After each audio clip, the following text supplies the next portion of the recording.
법원이 12일 내란 주요 임무 종사 혐의를 받는 이상민 전 행정안전부 장관에게 징역 7년을 선고했습니다. 앞서 검찰은 이 전 장관에게 징역 15년을 구형했지만 법원은 그보다는 낮은 형량을 준 겁니다. 재판부는 이 전 장관에 대해 비상계엄 선포 및 그에 따른 후속 행위의 위헌, 위법적인 요소가 있었음을 인식할 수 있었다라고 적시 윤석열 씨의 비상계엄은 내란이라는 판단을 재확인했습니다. 이 전 장관은 계엄 주무부처인 행안부 장관으로서 윤석열 씨의 불법적 계엄 선포를 저지하지 않고 사실상 방조했으며 경찰청 소방청에 언론사 단전 단수 지시를 전달하는 등 내란에 가담한 혐의로 지난해 8월 19일 구속 기소됐습니다. 이 전 장관은 또 지난해 2월 헌법재판소에서 진행된 윤 씨의 탄핵 심판 변론에 출석, 단전 단수 지시를 한 적 없고 대통령으로부터 관련 지시를 받은 적 없다는 취지로 위증을 한 혐의도 받습니다. 이날 재판부는 비상계엄이 내란이라는 점을 재차 확인했습니다. 재판부는 피고인을 비롯한 윤석열, 김용현 등의 내란 행위는 헌법이 상정한 정당한 절차를 무시하고 폭력적인 수단을 통해 국회를 포함한 국가기관의 권능 행사를 불가능하게 해 그 기능을 마비시키려 한 것이라고 했습니다. 뉴스토마토 유근윤입니다. 12.3 불법 비상계엄 당시 언론사 단전, 단수, 지시 등 내란에 가담한 혐의로 기소된 이상민 전 행안부 장관이 1심에서 징역 7년의 실형을 선고받았습니다. 특검이 구형한 징역 15년에는 못 미치지만 법원이 12.3 비상계엄을 또다시 내란으로 명확하게 규정했다는 점에서 의미는 있습니다. 설 연휴 직후에는 내란 우두머리 윤석열 씨에 대한 법원의 1심 선고도 내려집니다. 논란을 샀던 지기현 재판부이지만 한덕수, 이상민 선고에 영향을 받지 않을 수 없을 것으로 보입니다. 관련해서 청년정치 세 분과 이야기 나눠보겠습니다. 손솔 진보당 의원, 박성민 전 민주당 최고위원, 한가선 조국 혁신당 대변인 자리했습니다. 세 분 안녕하세요. 안녕하십니까. 네, 안녕하세요. 자, 어제 선고 어떻게 보셨습니까? 저는 굉장히 좀 실망스러웠던 것 같아요. 네. 왜냐하면 일단 특검의 구형량이 15년이었는데 사실 7년밖에 안 받았잖아요. 네네. 사실 한덕수 전 총리의 선고를 봤을 때 이게 원래 특검의 구형량보다 훨씬 높은 형량이 나왔고 네. 재판부가 적극적으로 이 공소장 변경까지 요청을 하면서 내란 주요 임무 종사 혐의를 적용해서 형량이 되게 높게 나왔던 네네. 건데 사실 한 전 총리 같은 경우에는 어떻게 보면 대한민국의 2인자로서 어떤 네. 부작위의 행위 때문에 이런 일이 벌어졌다라고 하면서 굉장히 좀 높은 형량을 선고했는데 이번 판결에서 이상민 전 장관의 행위가 그러니까 언론사 단전 단수 문건도 있었고 지시도 본인이 네. 했다라는 거를 인정을 했는데도 거기에 대해서 내란 행위의 직접적인 수단이었다라는 점을 재판부가 언급하면서도 훨씬 그 특검의 구형량에도 그리고 한 전 총리와 비교를 해보았을 때에도 형량이 굉장히 낮게 나왔다라는 점은 저는 굉장히 솜방망이 같은 처벌이었다라고 생각을 하고 또 한 가지 우려됐던 건 재판부에 따라서 이렇게 형량이 크게 달라지는 네네. 모습을 보면서 네. 이게 과연 법의 형평성 혹은 어떤 법의 공정함 이런 것들이 제대로 서 있는 것인가 이런 의문들이 좀 드는 판결이었습니다. 너무 아쉬웠고요. 네네. 저는 이제 수석 대변인 같이 하고 있어서 30분 만에 바로 브리핑을 냈습니다. 네네. 너무 맞지 않는 반값 판결에 대해서 규탄한다 이렇게 입장이 나갔고요. 실시간으로 선고하는 걸 보고 있었는데 선고 발표가 끝나니까 이상민 장관이 웃었어요. 네네, 보셨나요? 봤습니다, 저도. 제가 그걸 보고 진짜 피가 거꾸로 솟는 그런 기분이 들었었는데요. 내란 행위를 인정한 것은 의미 있지만 구형에 한참 미치지 못하는 선고. 근데 저는 이제 한덕수 선고 1심 선고랑 비교를 해봤을 때 그때 당시에는 위로부터의 내란이기 때문에 기존의 법리로 해석하는 것이 적용될 수 없다라는 네네. 것이 중요한 포인트였거든요. 네네. 그래서 감경이 되는 게 아니라 구형보다 더 강한 선고를 했던 네, 거고 맞습니다. 저는 그 판단이 맞다고 봅니다.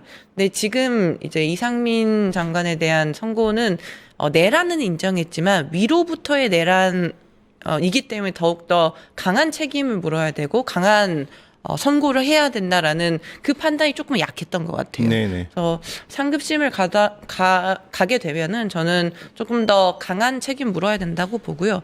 이게 실행되지 않았다라는 거는 국민들께서 실행을 못하게 만드신 거예요. 네네. 스스로 중단한 게 아니지 않습니까? 만약에 이제 정말 계엄이 실행이 됐다면 단전 단수가 만약 안 됐으면은 전화를 한 번 더 했을 거 아니겠습니까? 단전 단수 정확하게 해라. 그 다른 행위들도 지시를 했을 법한 지위와 책임이 있는 거죠. 국민들께서 비상계엄을 해제시켰기 때문에 실행이 못된 것이지 스스로 실행을 하지 않으려는 뭐 의지가 있다거나 이런 걸 참작해줄 이유가 전혀 없다고 봅니다. 네. 마찬가지로 그 국민들의 눈높이에 맞지 않는 판결이었다라고 생각을 하는데 이게 7년이라는 게 국민들이 뭐 법을 잘 몰라도 상식선에서 딱 보기에 내란에 관련된 일인데 7년이면 마치 다른 기타 범죄들과 비슷한 느낌의 체감을 받거든요. 네네. 그만큼 엄중하지 않게 느낄 수 있다라는 거죠. 지금 이 판결을 보면 총 3가지 부분에서 좀 사실관계를 확인한 것 같은데 첫 번째는 내란 중요임무 종사 이거 네. 유죄로 나왔죠. 네. 윤석열로부터 언론사 봉쇄 및 단전 단수 조치 지시 문건을 교부받았다. 이걸 확인했고 또 소방청장에게 협조 지시를 했다. 그리고 국헌 문란의 목적이 있음을 알고 있었다. 의도였다라는 네. 게 이제 판결이 돼서 유죄로 나왔고 위증 또한 마찬가지죠. 이런저런 뭐 헌법재판소나 여기서 뭐 문건을 안 받았다고 했다거나 뭐 소방청장에게 협조 지시 안 했다고 했다거나 이런 대부분의 것들이 위증으로 확인되어서 유죄로 나왔습니다. 그런데 직권남용, 권리행사 네네. 방해 이 네. 부분이 무죄가 나왔거든요. 네네. 이게 좀 충격이에요. 저는 개인적으로.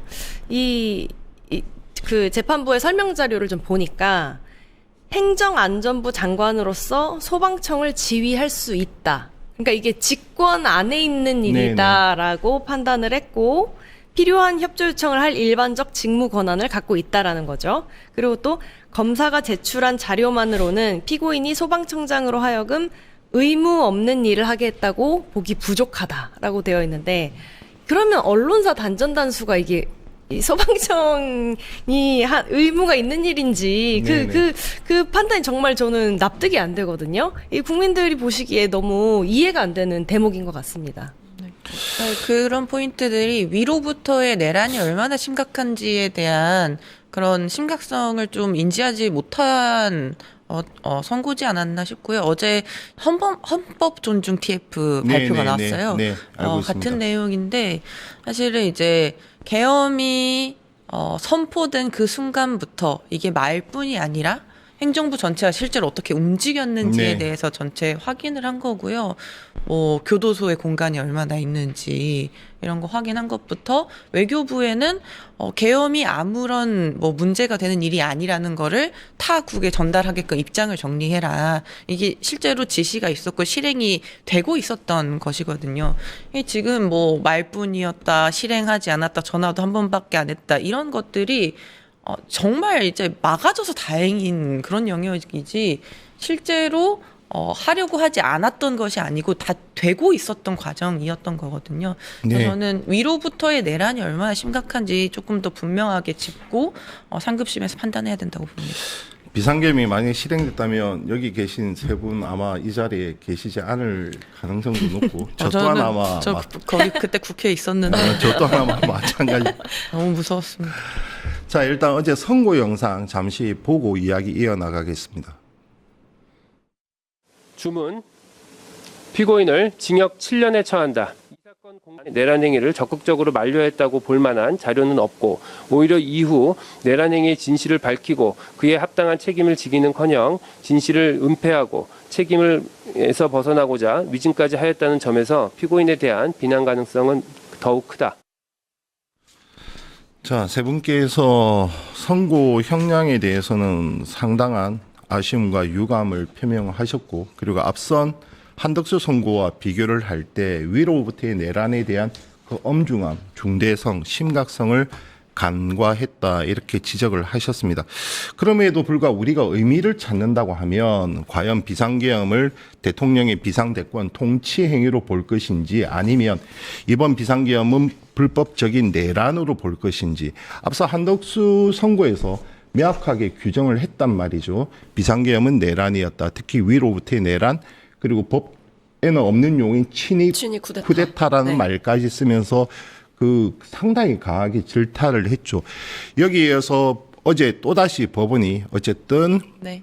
12.3 비상계엄은 내란이었다 명확하게 규정을 했고 자 이러면 설 연휴 직후에 19일 윤석열 씨에 대한 1심 선고가 내려집니다.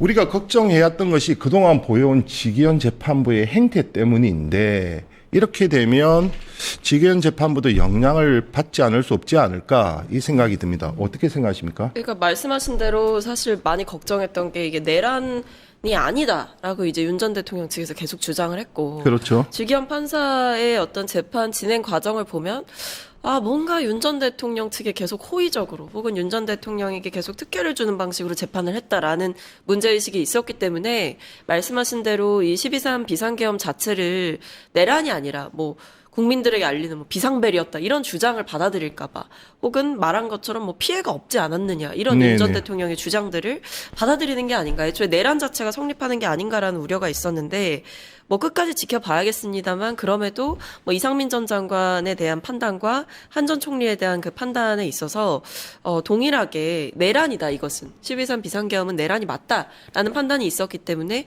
내란이 맞냐 아니냐에 대해서는 전 재판부의 판단이 어느 재판부에 가도 동일하지 않을까라는 그 안정성은 좀 구축이 됐다라고 생각을 합니다. 네네. 그래서 말씀하신 대로 아쉬운 것들이 참 많고 특히 이번 판결에서도 이상민 전 장관이 했던 게 결국 전화 한 통에 불과하고 실질적으로 소방청에 의한 단전 단수가 이행되지 않았다라는 이유로 형량이 낮게 나온 이런 점들은 제가 굉장히 분노할 만하고 아쉬운 지점이지만 그럼에도 이 재판부에서도 내란으로 인정을 했기 때문에 저는 이 부분은 좀 의미를 찾을 만하다라고 생각합니다.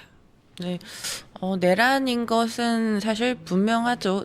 지금 재판에 들어가지 않더라도 뭐 전두환에 네네. 대한 뭐 판례를 보더라도 이 비상계엄이라는 것을 그 상황에 맞지 않고 절차에 맞지 않게 한 것에 대해서는 사실 이미 내란에 준하는 판결들을 우리는 가지고 있습니다. 그러니까 지기현 재판부에서 사실 이미 오랫동안 축적된 이 판단을 어긋나게 하는 거는 그것이야말로 직권남용에 네네. 되는 것이라고 보고요. 내란이 아니라고 판단할 시에 더 큰 문제가 생긴다. 그래서 지금 한덕수, 이상민 이 판결에 근거해서 그 논리와 함께 1심 판단 나와야 된다고 보고요.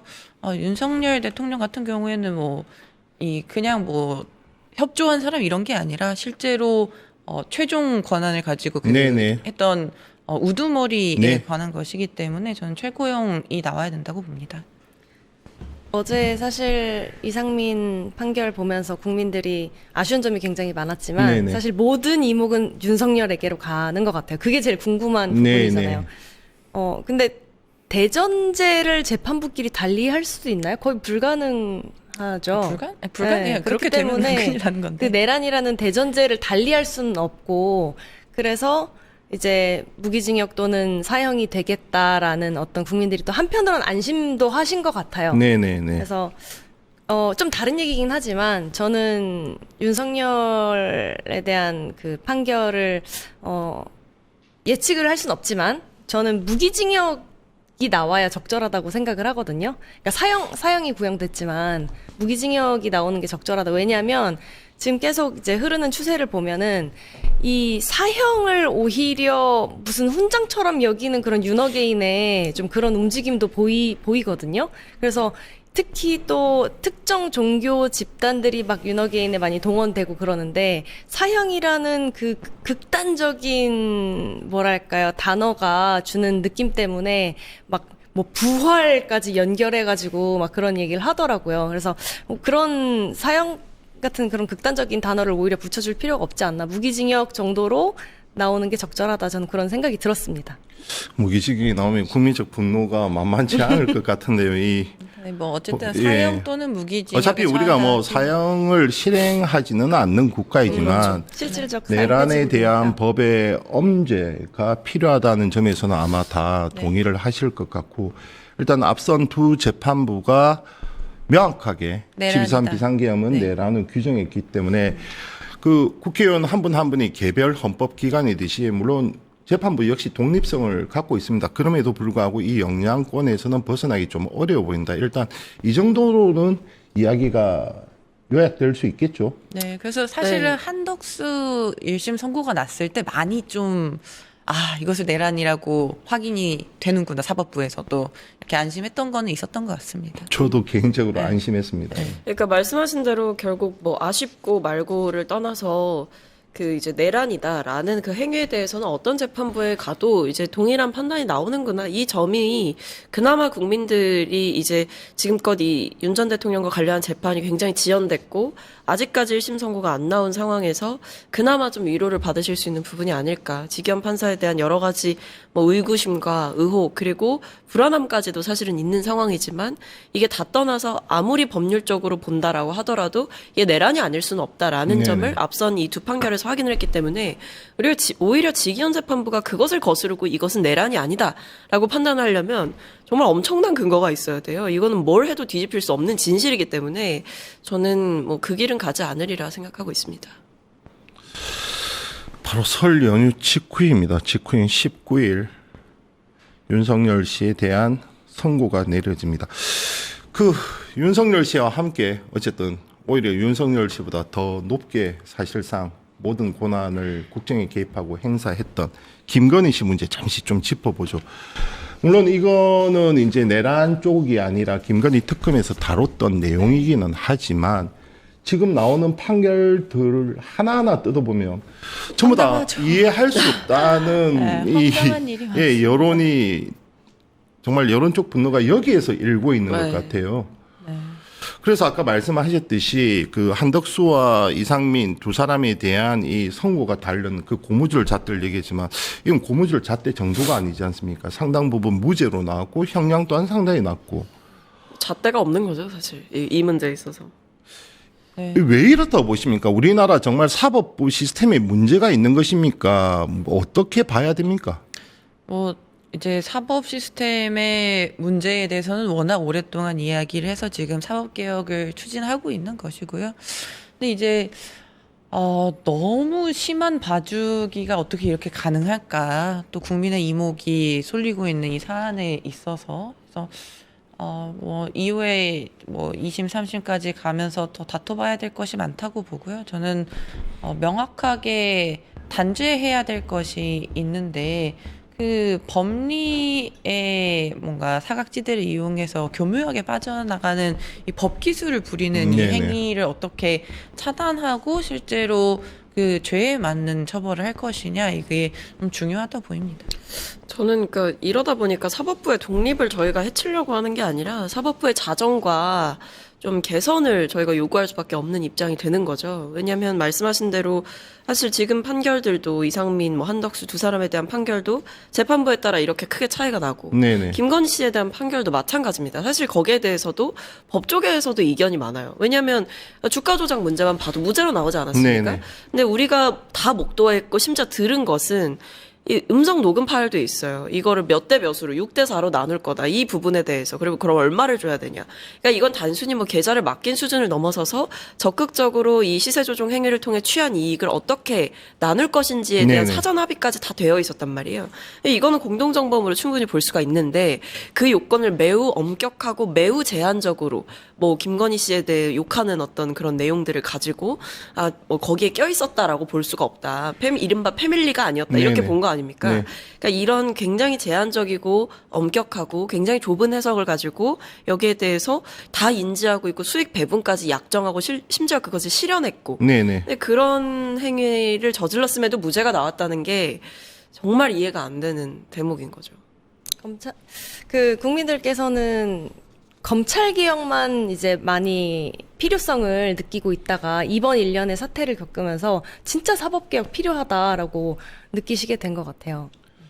아무래도 사법부는 뭐 민주주의 최후 보루라고 얘기를 하고 그리고 저희가 그동안 판결에 대해서는 뭐 많이 유불리는 있겠지만 다들 존중하고. 존중하는 입장을 보여왔는데 그렇다고 해서 사법부가 성역인 건 아니지 아, 않습니까? 그렇죠. 네. 그럼요. 그들만의 카르텔이 있고 그리고 그 카르텔 속에서 작동하는 시스템이 있고 그것이 그런데 이러한 중요한 판결에 있어서 정말 법리를 잘못 악용을 해서 악용이라고 표현을 할 정도로 그러한 선고가 계속해서 내려진다면 검찰뿐만 아니라 사법부에 대한 국민적 신뢰 또한 정말 떨어질 것이 분명하고 이건 역시 개혁으로 이어질 수밖에 없지 않겠습니까? 네, 개혁으로 가야 됩니다. 잘못되고 있는 것이 눈에 뻔히 보이는데 그대로 둘 수는 없지 않습니까? 국민들께서 요청하고 있고요. 국회에서 할 수 있는 일들은 다 할 것으로 생각해 주시면 감사하겠습니다. 사법부의 좀 자정 노력은 좀 보인다고 보십니까? 사실 지금까지는 뭐 그렇게 잘 보이진 않았죠. 왜냐하면 뭐 내란 전담 재판부를 만들자고 이제 민주당에서 얘기를 했을 때에도 사실 계속해서 뭐 위헌성을 얘기를 한다거나 아니면 계속해서 이제 뭐 법원장 회의 등을 통해서 반대 입장을 계속 표명을 네네. 하지 않았습니까? 직위원 재판부에서 이렇게 1심 판결이 늦어지고 윤 전 대통령에 대해서 납득하기 어려운 행보를 보여주는 직위원 재판부에 대해서는 사실 어떻게 하겠다라는 얘기는 없고 뭐 속도가 늦다 이런 부분에 대해서도 사실 자정 능력이 크게 없어 보였어요. 그러다가 결국에 정말 통과시키기 직전에 본인들이 예규를 만들어서 만들겠다라고 네네. 얘기를 한 걸 보면 되게 모순적이죠. 앞에서는 위헌성, 뭐 위법성 우려된다.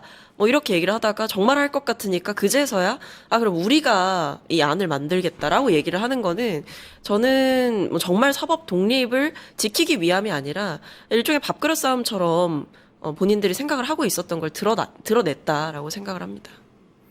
네, 그래서 이제 그 스스로 증명해야 될 때는 좀 지난 것 같고요. 네네. 필요한 조치들이 있어야 됩니다. 그래서 법적으로 해야 되는 것들을 이제 하고 있는데 국회에서 무언가 조치만 하려고 해도 네네. 워낙 강경하게 반대하고 있고 특히 그 입장을 국민의힘에서 대변하고 있는 그래서 개혁이 힘든 겁니다. 네, 이런 상황입니다. 그래서 결국엔 국민적인 큰 공감대 속에서 같이 만들어 가야 되지 않을까 싶습니다. 알겠습니다. 설 연휴 이후에 이 세 분과 다시 뵙도록 하겠습니다. 설 잘 보내시고요. 네, 설 네. 잘 보내십시오. 네. 감사합니다. 새해 복 많이 지금까지 받으십시오. 새해 복 새해 많이 복 많이 받으십시오. 받으세요. 지금까지 청년정치 세 분과 함께했습니다. 감사합니다. 감사합니다. 유튜브 구독하고 실시간 채팅과 댓글을 남기시면 매일매일 실천 TTCO를 드립니다. 참여 방법은 통통물 어플을 다운로드하고 회원가입과 로그인을 해주세요. 마이페이지에서 나의 회원 고유 번호를 복사해주세요. 유튜브 구독 후 실시간 채팅이나 댓글창에 고유 번호를 한 번만 입력하면 준비 끝! 지금 유튜브 채팅과 댓글 쓰기 참여하고 실천 TTCO 받아가세요.